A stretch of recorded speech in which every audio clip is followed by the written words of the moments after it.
안녕하십니까. 미주알 코주알의 홍성구 기자입니다. 오늘 저희 스튜디오에는 이제 본격적으로 시작이 됐죠. 텍스 보고 시즌이 시작이 돼서 올해 텍스 보고 어떻게 내용이 변했는지 그리고 어떤 것들을 저희가 좀 신경 써야 하는지 자세한 정보 듣기 위해서 이상엽 회계사님 스튜디오에 모셨습니다. 안녕하십니까. 네, 안녕하세요. 2022년이 벌써 됐어요. 네. 그래서 이제 작년 세금 신고를 해야 되는 거고, 더군다나 이제 대통령이 바뀌고 처음 저희가 세금 신고도 하는 거여서. 그러네요. 네. 올해는 어떻게 세금 신고가 변화가 있는지 네. 좀 듣고 싶어서 모셨습니다. 네. 우선 그 대통령 그 선거 기간 동안에 있었던 그 바이든의 텍스 폴리시 그런 것들이 아직까지는 반영이 되지 않은 상태고요. 예, 2022년도부터 그것들이 적용이 될 것이라고 얘기들이 한간에 많이 돌고는 있는데, 아직 확정되지는 않은 것 같습니다. 네. 지금 그러나 2021년도가 2020년도가 바뀌는 부분은 분명히 있고요. 네. 그래서 오늘은 중요한 변경사항, 그리고 기억하고 계셔야 되는 부분들, 준비하셔야 되는 내용들, 그런 것들에 대해 가지고 간략하게 몇 가지 설명을 드리도록 하겠습니다. 네, 중요한 변경사항들, 2022년, 그러니까 요번에 신고하는 건 2021년 거를 이제 신고하는 그렇죠, 거죠. 그렇죠. 네. 네. 자, 어떤 사항들이 있을까요? 네, 그럼 가장 기본적으로 물가가 올랐으니까 그 물가 지수만큼 그 오른 만큼 이제 여러 가지 숫자들이 바뀌죠. 표준 공제가 25,000불로 올라갔고요. 그리고 이제 여러 가지 숫자들이 다 변했는데 그 중에서 중요한 숫자 두 가지만 말씀을 드리면은 네. 그 연방정부 세율이 12%에서 22%로 올라가는 점프하는 구간이 있거든요. 네네. 그 점프하는 구간의 과세 표준이 81,000불 정도 됩니다. 그러니까 거기다가 이 표준공제 금액을 더하면 한 105,000불 정도 되는데, 그러니까 그 105,000불이 넘어가는 순간 내가 12% 세금을 내는 사람이었었는데 그 넘어가는 부분에 대해서는 앞으로는 22%를 내는구나. 그렇기 때문에 그 81,000불이라고 하는 숫자가 상당히 중요하고요. 두 번째 숫자로는 33만 불 정도를 우리가 얘기를 할 수 있습니다. 33만 불이 넘어가게 되면은 연방정부 세율이 24에서 32%로 올라가기 때문에 그것도 빅점프죠. 다른 구간들은 기껏해야 2, 3%밖에 안 변하거든요. 저 두 개 구간에서 갑작스럽게 점프를 하기 때문에 그 구간에서 왔다 갔다 수입이 이렇게 그 구간에 가깝게 위치하고 계신 분들은 상당히 조심해야 될 것 같아요. 그리고 이제 표준 기부금 공제라고 하는 거 작년에도 있었는데, 내가 표준 공제를 택하든지 아니면 항목별 공제를 택하든지 둘 중에 하나를 택해야 되는데, 그때 항목별 공제로 간다고 하면 원래 교회에 헌금하신 것들, 그런 내용들을 다 아이터마이즈를 해야 되겠죠? 대부분 사람들이 이제 항목별 공제가 더 이상 되지 않으니까 그런 것들 그냥 포기하는 경우가 꽤 있었거든요. 근데 표준 공제를 한다고 하더라도 표준 기부금 공제가 있거든요. 그 작년에도 300불짜리 있었는데, 올해 그게 좀 600불 올라갔습니다. 그래서, 그 표준 공제 쪽을 선택하시는 분이라고 할지라도, 기부금 금액은 회계사한테 갖다 주시는 게 좋고요. 작년, 재작년을 거치면서 이건 2021년 안에 새로 생기는 그런 부분은 아니지만 한 번 더 여러분들한테 리마인드 해드리고 싶은 것은 일단 PPP 과세 금액 아니죠. 탕감 신청해야 됩니다. 지금 탕감 신청 거의 다 끝난 상태입니다. 아직 안 하신 분 있으면 빨리 서두르시고요. ERC라고 Employee Retention Credit이라고 하는 거 있었습니다. 그거는 역시 과세 금액은 아니지만 과세 금액과 마찬가지입니다. 그 크레딧 받은 만큼 비용 공제를 못하는 것이기 때문에 과세 금액이나 마찬가지입니다. 그리고 레스토랑 리바이탈리제이션 펀드 RRF 받으셨던 거 과세 금액 아닙니다. 그러나 반드시 적합한 용도로만 써야 되고, 분명히 지금 그 SBA에서 이미 그 리포팅을 하라고 해가지고 어느 정도 하고 있는 상황이고요. 내년도 이후에 그 부분에 대해서 분명히 감사가 있을 것입니다. 반드시 적합한 용도로만 써야 되는 거 주의하셔야 될 것 같습니다. 그리고 EIDL 있죠? EIDL 이건 융자가 맞고요. 정식으로 비즈니스에 리인까지 걸려 있습니다. 그러니까 비즈니스를 팔거나 문을 닫으려고 하면은 반드시 그 전에 SBA에 미리 통보를 해가지고, 허가를 받고 팔고 이렇게 해야 될 겁니다. 변호사가 그냥 못 팔거든요. 그리고 이제 마지막으로 IRA 요때쯤 되면 제가 항상 드리는 말씀인데, 올해도 IRA 중요합니다. 좀 이따 그 부분 말씀드리겠는데, IRA 인컴 텍스 하기 전에 그냥 덜컥하지 마시고, 인컴 텍스 하면서 얼만큼 하는 게 좋은지 확인해 보시고 적절한 금액 하시면 좋겠습니다. 네, 잘 알겠습니다. 굉장히 다양한 용어들이 나왔어요. PPP, ERC, RRF, EIDL 이런 용어들이 과거에는 사실 없었던 건데 네. 이제 코로나 팬데믹 구제금융 때문에 이러한 이제 용어들이 생겨난 것이고요. 그렇죠. 정부로부터 구제금융 받은 것들이 어떤 거는 세금이 내는 대상이 되기도 하고 어떤 거는 세금 내는 대상이 아니어서 빠지기도 하고 하는 부분들이 복잡하기 때문에 네, 그런 맞습니다. 부분들에 대해서는 이제 반드시 회계사님들하고 사전에 좀 상담을 좀 받으시기를 바랍니다. 네. 자, 그 다음에 저희가 어떤 얘기를 진행해 주나요? 예, 아마 2021년 들어서 가장 크게 바뀐 게 오바마 케어인 것 같아요. 네. 우리가 아직도 오바마 케어라고 부르고 있는데 참 대단한 사람입니다. 그분께서. 오바마, 예. 언제적 분이신데. 예. 예. 근데 이제 오바마 케어가 제가 예전에 오바마 케어가 여기 이제 그래프를 아마 보시는 게 좋을 것 같은데 왼쪽에 있는 그래프들이 2020년 작년 거고 오른쪽이 2021년입니다. 2020년도에 보면은 거기 연방 빈곤선의 400%에 제가 눈금을 쳐놨는데 네. 그 400%를 넘어가면 오바마 케어 못 하고요. 네. 그거보다 아래쪽인 사람만 오바마 케어가 가능했었죠. 그렇죠. 근데 신기하게도 저 400% 되는 부분을 기준으로 해서 그 왼쪽은 연방정부세가 거의 대부분 12%고 그 오른쪽은 연방정부세가 22%에 해당이 됩니다. 그러니까 오바마 케어는 어떻게 보면 연방정부세를 12% 내는 사람들의 어떤 전유물이었었던 거죠. 그렇네요. 네. 예.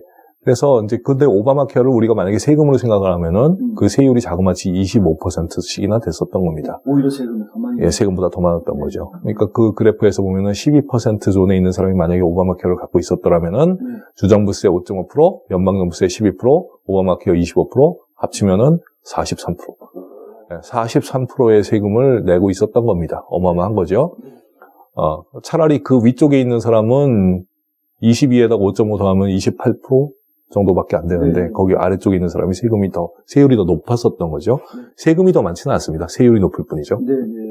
그런 것들이 이제 오른쪽 그래프를 보시면 2021년도에는 일단 그 400%를 넘어가는 사람들도 오바마 케어를 할 수가 있게 돼 있고요.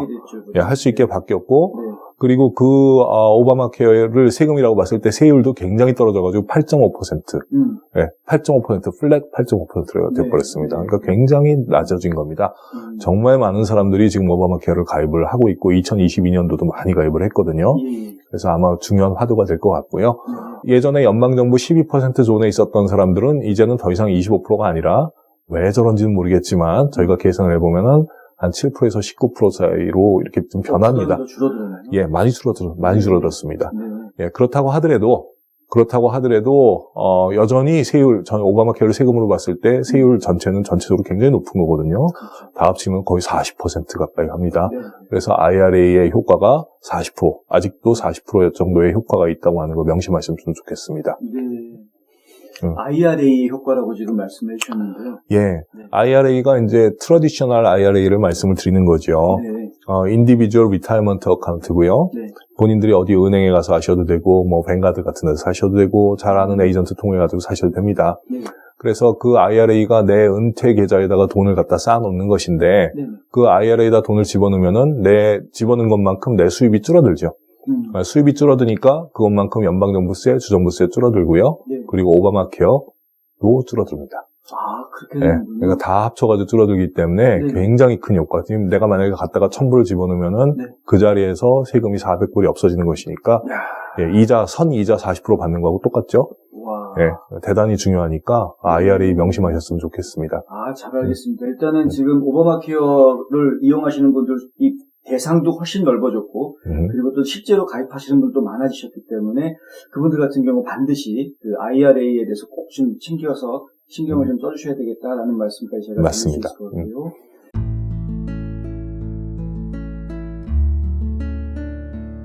안녕하세요. 이상회계법인의 이상엽입니다. 30년 동안 아틀란타 한인사회에 봉사한 역사와 경험을 바탕으로 여러분들의 세무 회계 관리와 재정 은퇴 계획을 상담해드리고 있습니다. 부자 되세요.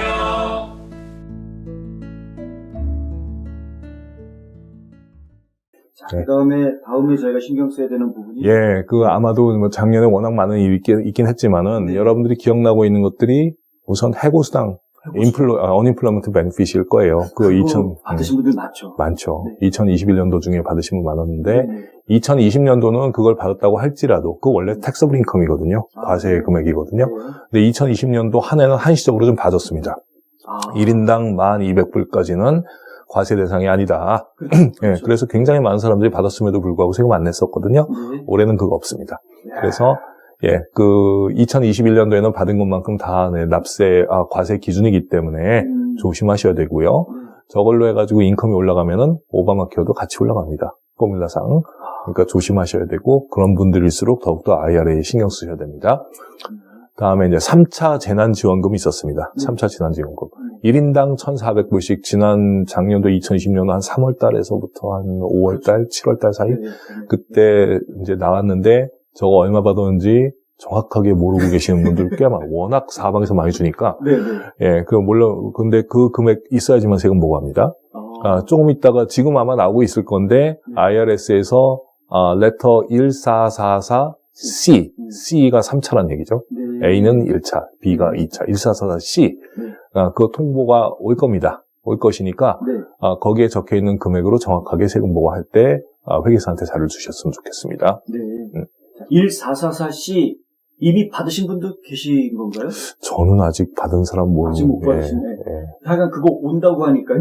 예, 오면은 반드시 요즘 IRS에서 오는 편지가 옛날에 비해서 조금 늘어난 것 같아요. 정말 많죠. 네. 예. 반드시 잘 챙겨주셔야 잘 챙기셔야 됩니다. 예, 정말 많습니다. 잘 알겠습니다. 그 3차 재난지원금하고 비슷하게 차일드 텍스 크레딧이라고 하는 거. 예, 예전에 여기서 홍 기자님하고 저희가 한번 방송을 했었지만 예전에는 16세까지만 주는 게 차일드 텍스 크레딧이었었는데 그렇죠. 그것을 17세까지도 확대해가지고 지금 주고 있죠. 2021년도 거를 그것도 선불로 미리 줬습니다. 지난 7월 달부터요. 7월부터 12월까지 매달 이제 그 돈을 좀 받고 계시는 분들이 있는데 이것도 역시 보고 대상입니다. 예, 이거 보고 대상이고요. 이거는 지금 3차 재난지원금하고는 약간 다른 것이 만약에 내가 가족 구성이 바뀌어가지고 받을 자격이 없는데도 불구하고 받았다? 그럼 다시 돌려내야 됩니다. 예, 그래서 이건 굉장히 중요합니다. 레터가 역시 나오겠죠. 내가 얼마 받았는지 모르시는 분들이 너무 많으니까. 6419, 레터 넘버 6419, 역시 1월 말까지 각 가정에서 이 레터를 받으실 겁니다. 그리고 세금 보고할 때는 7월부터 12월까지 6개월 동안에 받은 금액을 월별로 각각 얼마 받았는지, 왜 이렇게 보고해야 되는지 저도 잘 모르겠습니다. 월별로 각각 얼마 받았는지를 우리가 금액을 알아야 되고요. 그 당시에 계산이 기준이 됐었던 부양 자녀의 숫자가 몇 명인지 그것까지도 같이 보고하게 돼 있습니다. 또 월별로 받는 게 다 똑같지 않나요? 그래야 되겠죠. 네. 나이가 바뀌는 아이가 그럴 수 있죠. 그럴 수도 있고. 왜 월별로 이걸 해야 된다고 하는지 저도 지금 오리무중입니다만, 예, 6419라고 하는 레터 좀 이따 샘플 보면 알겠지만 거기도 월별로 표시가 돼 있지 않은 것 같아요. 지금 그래요? 예, 아마도 IRS에서 나오는 그런 공지 사항들이 아직 업데이트가 되지 않아서 좀 혼란이 있는 것 같습니다. 저희 소프트웨어에는 지금 월별로 숫자를 기입할 수 있게 돼 있어요. 그래서 예, 그것은 좀 이따가 제가 했던 말이 틀렸다, 이런 얘기가 나올 수도 있을 것 같습니다. 그랬으면 좋겠습니다. 네. 일단은 지금, 바이든 정부가 좀 정신이 없는 것 같기는 해요. 그리고 이제, 하긴 워낙 많은 일들이 벌어지긴 했었으니까, IRS 같은 경우에도 지금 인력이 부족해가지고 일 처리 못한다는 얘기가 많이 나오고 있는. 전화도 안 받고, 편지를 써도 안 되고, 하여튼 너무, 불통이죠. 불통입니다. 예. 그로 인해서, 지금, IRS에 굉장히 많은, 그러니까 버젯을 할당을 해가지고 좀 돈을 쓰고 있는 상황인 것 같아요. 예. 잘 알겠습니다. 일단은 6419 폼에는 토탈로만 지금 가격이 나온다라는 얘기를 해주셨는데. 네, 제가 샘플 레터를 첨부를 했는데, 하여튼 거기에 얼마 받았는지 써있고, 그리고 자녀수가, 기준이 됐었던 자녀수가 몇 명인지 써있는 걸로, 예, IRS에서 그 샘플 레터를 다운받아 보면 이렇게 나옵니다. 잘 알겠습니다. 자, 그러면 이제 저희가 IRS에서 오는 서류들 여러 가지 챙겨야 되는데, 아까 말씀드렸던 1444C, 그 다음에 여기 6419, 요거는 좀 기억해 주셨으면 좋겠고요. 지금 이제 IRS에서 계속 많은 일을 지금 갑자기 몰아서 하는 바람에 일이 늦어진다, 어쩌면은 텍스 리턴이 좀 늦어질 수도 있다, 이런 얘기 좀 나오고 있거든요. 예, 그렇습니다. 지금 그 IRS에 정말 인력이 부족하긴 부족한 것 같아요. 정말 그 전화해도 안 되고 편지도 안 되고 그런 경우가 너무 많은데 특히나 지금 1444나 6419 같은 경우에 돈을 얼마 받았는지 그걸 파악을 하려고 해도 IRS에 전화하기도 힘든 일이고 참 어렵거든요. 지금 IRS의 IDME라고 하는 아이디미. 얼마 전에 저희가 공유해드렸었는데요. 기자님도 유저네임하고 패스워드 이거를 이제 올 여름에 다 없애버린다고 그러더라고요. 이제는 전부 다 아이디미로 바꿔라. 근데 그 아이디미로 들어가야지만 볼 수 있는 정보들이 따로 있어서 그런 건가요? 예, 아마 그런 것 같습니다. 제가 얼마 전에 저희 어떤 클라이언트하고 아마 지금 되고 있는 건 맞는 것 같습니다. 같이 한번 해봤더니 전통적인 유저네임 패스워드가 아니라 그 사람의 얼굴을 인식을 한다든지 전화기가 없으면 아예 시작도 하지 못하고요.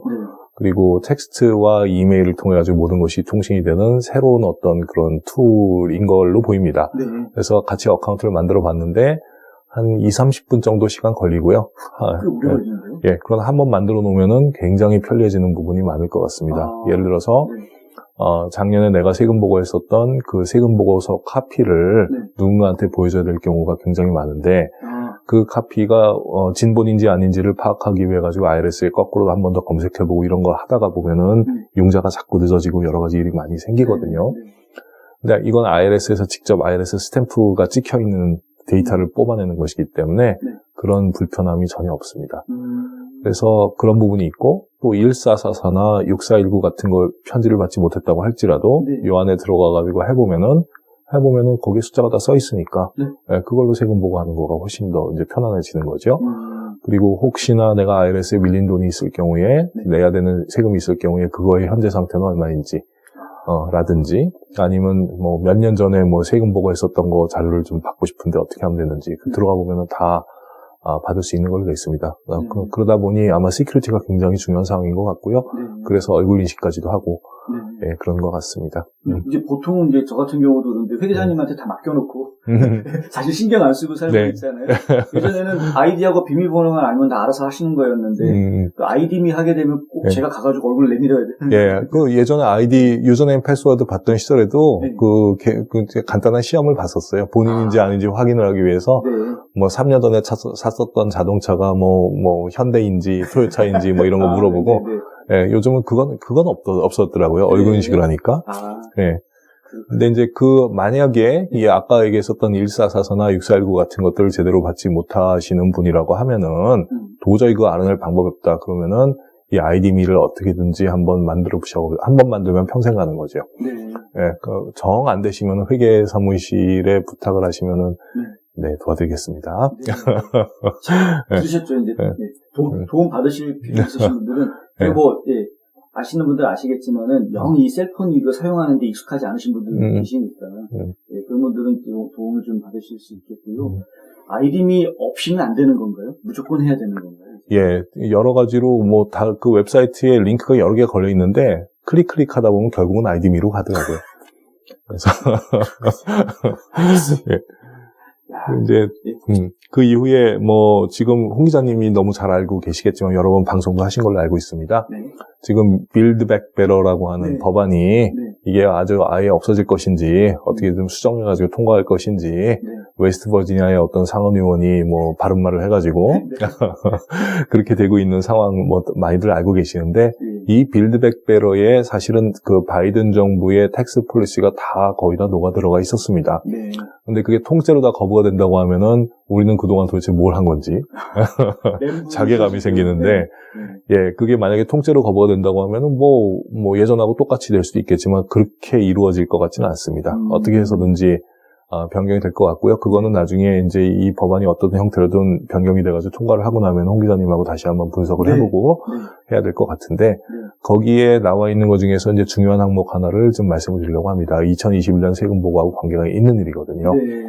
그러니까 지금 IRS가 너무 뭐라고 할까요? 테크놀로지가 낙후되고 그동안 인프라에 신경을 많이 못 쓰고 사람들을 많이 그만두게 해가지고 IRS가 정상적으로 작동하고 있지 않은 상태인 걸로 보입니다.